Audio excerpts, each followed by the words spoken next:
Hello শিক্ষার্থী বন্ধুরা, তোমাদের সকলকে আমাদের ক্লাসমার্ক ইউটিউব চ্যানেলে স্বাগতম।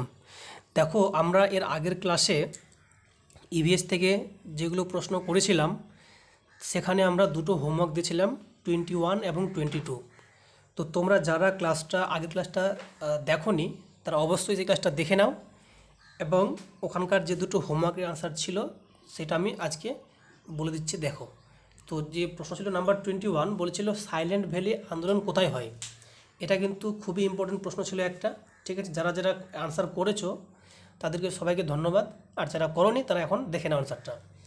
তো সাইলেন্ট ভ্যালি আন্দোলনটা হয় কোথায়, সেটা ছিল অপশান ডিতে, দেখো কেরালাতে। ঠিক আছে, আর যেটা নাম্বার 22 ছিল, দেখো কোন বাঁধ প্রকল্পের বিরুদ্ধে নর্মদা বাঁচাও আন্দোলন চিপকো আন্দোলনের নেতা সুন্দরলাল বহুগুণা নেতৃত্ব দেন। তো এটা হয়ে যাবে অপশান, দেখো বিতে আছে তেহেরি। ওকে, তেহেরি বাঁধ প্রকল্প বিরুদ্ধে নর্মদা বাঁচাও আন্দোলন চিপকো আন্দোলনের নেতা সুন্দরলাল বহুগুণা নেতৃত্ব দেন। তেহেরি বাঁধ কোথায় আছে? এটা আছে উত্তরাখণ্ডে। ওকে, তো আশা করি এই দুটো আমাদের প্রশ্ন বুঝতে পেরেছো। আজকের আমাদের যে আয়োজন সেখানে দেখো, আজকে আমরা নেক্সট প্রশ্ন আলোচনা করব। ভালো করে তোমরা লক্ষ্য করো।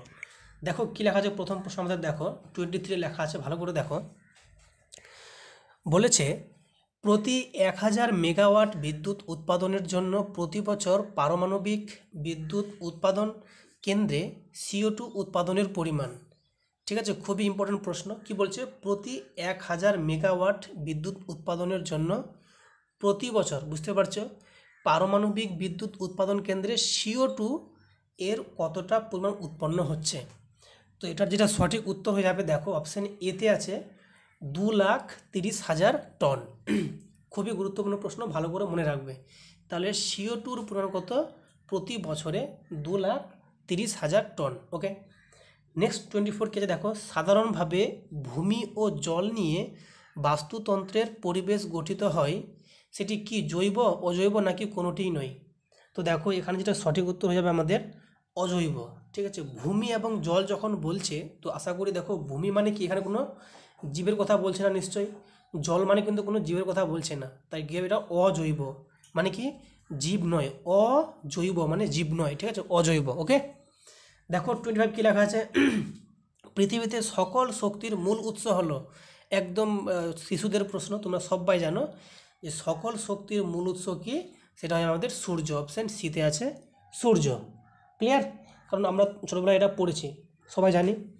তো 26 কী লেখা আছে, পৃথিবীর বায়ুমণ্ডলের উপর আপতিত সৌরশক্তির গড় মাত্রা প্রতি বর্গমিটারে কত? তো দেখো, বায়ুমণ্ডলের উপর আপতিত সৌরশক্তি মানে সূর্যের শক্তির কথা বলছে, গড় মাত্রা কত এক এক বর্গ মিটারে? অপশান দেখো এতে আছে 1.2 কিলোওয়াট। সঠিকভাবে আমাদের অপশান এতে দেখো লেখা আছে 1.2 কিলোওয়াট। প্রত্যেকটা প্রশ্ন কিন্তু ভেরি ভেরি ইম্পর্ট্যান্ট, বারবার বলছি, তোমরা কিন্তু ভালো করে এগুলো পরীক্ষায় দেখে যাবে। ঠিক আছে, আপকামিং যে কোনো এক্সামের জন্য, বিশেষ করে আমাদের যে পিএসসির এক্সামগুলো হচ্ছে সেগুলোর জন্য। ওকে, নেক্সট দেখো আমাদের 27 কী লেখা আছে, যে সমস্ত শক্তির উৎসকে, দেখো কী লেখা আছে, যে সমস্ত শক্তির উৎসকে শক্তি উৎপাদনের সচরাচর ব্যাপকভাবে ব্যবহার করা হয় তাদের কি বলা হয়? মানে শক্তির উৎসকে কি বলছে, শক্তি উৎপাদনের সচরাচর ব্যাপকভাবে ব্যবহার করা হয়, মানে প্রচণ্ড বেশি মাত্রায় ব্যবহার করা হয়, তাদের কি বলা হয়? তো অপশান তোমরা দেখতেই পাচ্ছ, 4টা আমাদের অপশান রয়েছে। দেখো লেখা আছে অচিরাচরিত, চিরাচরিত, মৌলশক্তি নাকি কোনোটিই নয়। তো দেখো এখানে সঠিক উত্তর হয়ে যাবে চিরাচরিত শক্তির উৎস। এই সমস্তগুলো কিন্তু ব্যাপকভাবে ব্যবহার করা হয়।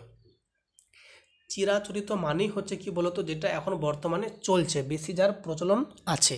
ওকে, ওটা হচ্ছে চিরাচরিত। তো অপশান বি, সি হয়ে গেল আমাদের সঠিক। নেক্সট দেখো আমাদের এরপরে যেটা প্রশ্ন আছে, দেখো কী লেখা আছে, নাম্বার 28 দেখো, বলছে ডায়নামো আবিষ্কার করেন কে? তো এটা সবাই জানো, এটা তোমরা ক্লাস 10-এ পড়েছো যে ডায়নামো আবিষ্কার করেন মাইকেল ফ্যারাডে। রাইট?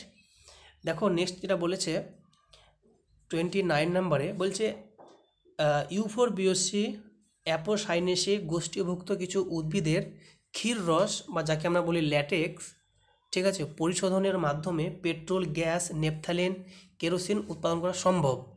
এই রকমের উদ্ভিদদের কি বলা হয়? ঠিক আছে, তো 29-এর দেখো অপশান 4টা তোমরা দেখতে পাচ্ছ।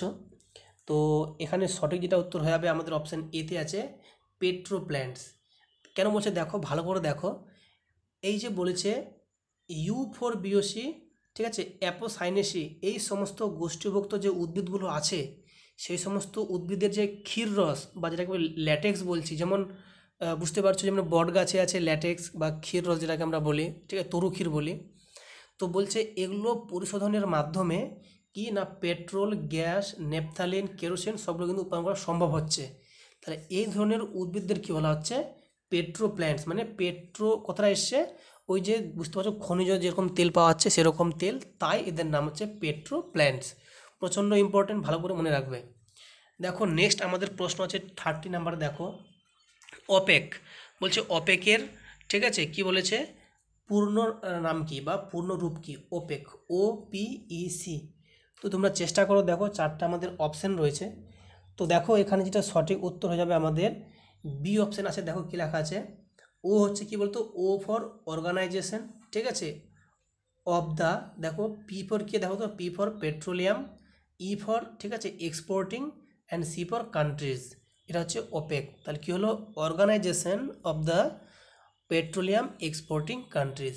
খুবই ইম্পর্টেন্ট, ভালো করে এটা মনে রাখবে, ঠিক আছে, ওপেকের পুরো পরীক্ষায় আসতে পারে।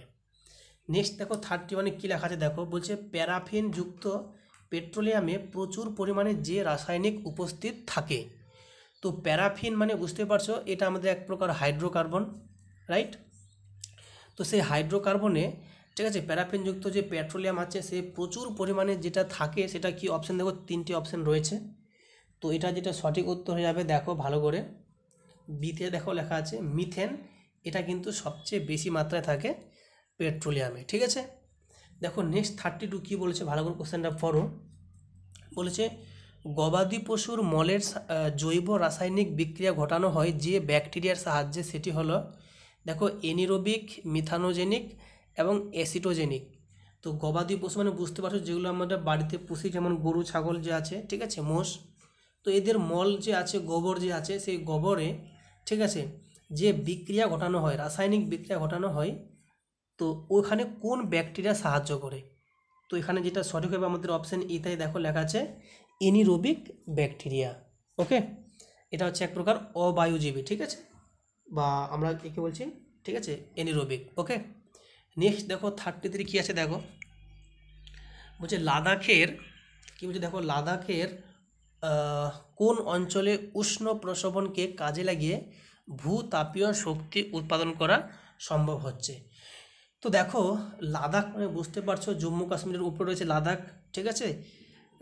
তো এই লাদাখে কোন অঞ্চলের উষ্ণ প্রসবন, আচ্ছা উষ্ণ প্রসবন মানে বুঝতে পারছো যেখানে ভূতাপীয় শক্তি উপরে উঠে আসবে এবং ওখানকার যে বায়ু প্রবাহ, সেটা বায়ু প্রবাহ নয়, উপরে যে জল থাকে সেটা কিন্তু প্রচণ্ড মাত্রায় কিন্তু হিট করে। তো সেই উষ্ণ প্রসবনকে কাজে লাগিয়ে ভূতাপীয় শক্তির উৎপাদন সম্ভব হচ্ছে কোথায়?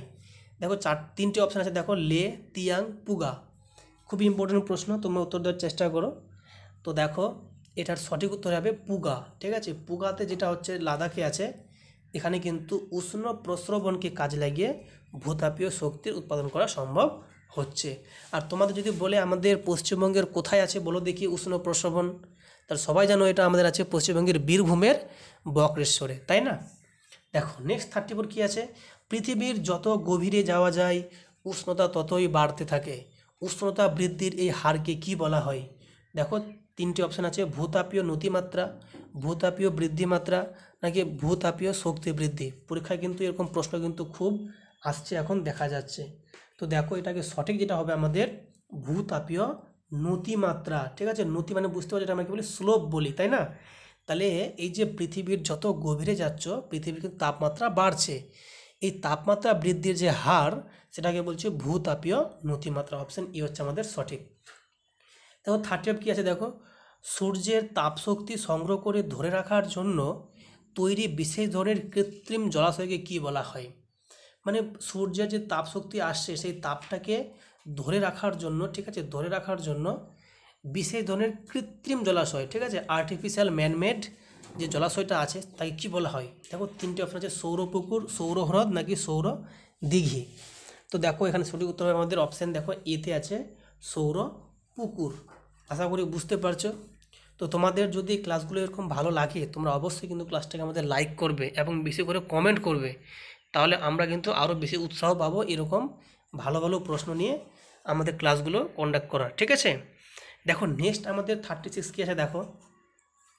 36-এ কী আছে দেখো, ভালো করে লক্ষ্য করো। আচ্ছা 1 মিনিট, আমাদের একটু 1 সেকেন্ড।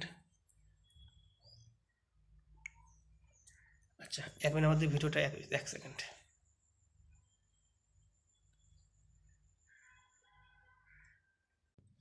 এবারে দেখো আমাদের 36 কী রয়েছে দেখো ভালো করে, বলেছে সূর্যের তাপ ব্যবহার করে বিশুদ্ধ জল উৎপাদন করার পদ্ধতিকে কি বলা হয়। তো দেখো সূর্যের তাপকে ইউজ করবে এবং এরপর বিশুদ্ধ জল উৎপাদন করবে। ঠিক আছে, মানে বলছে জলটাকে পিউরিফাই করবে। তো এটাকে কি বলা হয়, সৌর বিশ্লেষণ, সৌরপাতন নাকি সৌর বিভাজন? 3টে অপশান আছে, তোমরা বলো উত্তর কোনটা হবে। তো দেখো এখানে সঠিক যেটা হবে সৌরপাতন। ঠিক আছে, তাহলে সৌরপাতন প্রক্রিয়া কী করি আমরা, জলকে পিউরিফাই করি জলের, ঠিক আছে, আমরা বিশুদ্ধকরণ করি কীভাবে না, সূর্যের তাপকে কাজে লাগিয়ে। ওকে, 37 কে দেখো এলপিজি এর পুরো নাম কি, এটা আশা করি আর বলতে হবে না, সবাই জানো, লিকুইফাইড পেট্রোলিয়াম গ্যাস। দেখো 38 কী আছে দেখো, ভারতে অবস্থিত একটি পারমাণবিক বিদ্যুৎ উৎপাদন কেন্দ্র কোনটা। দেখো আমাদের 3টে অপশান আছে, তারাপুর, শ্রীহরিকোটা এবং সালেম। বলছে ভারতে অবস্থিত একটা পারমাণবিক বিদ্যুৎ কেন্দ্র উৎপাদন কেন্দ্র কোনটা। তো দেখো এটা আমাদের 3টে অপশান রয়েছে, দেখো তোমরা বলো কোনটা সঠিক উত্তর হবে। তো এখানে তোমরা জানো সেটা হবে আমাদের তারাপুর, যেটা কোথায় আছে না মহারাষ্ট্রে রয়েছে, সবাই তোমরা জানো এটা। ঠিক আছে, এটা হচ্ছে একটা পারমাণবিক বিদ্যুৎ উৎপাদন কেন্দ্র। ওকে, নেক্সট দেখো আমাদের 39 কী আছে দেখো ভালো করে। 39-এ বলেছে কী লেখা আছে দেখো, 39-এ বলেছে ল্যাতিন শব্দ পেট্রো, এই পেট্রো কথার অর্থ কী। দেখো লেখা আছে জৈব, জীবাশ্ম এবং পাথর।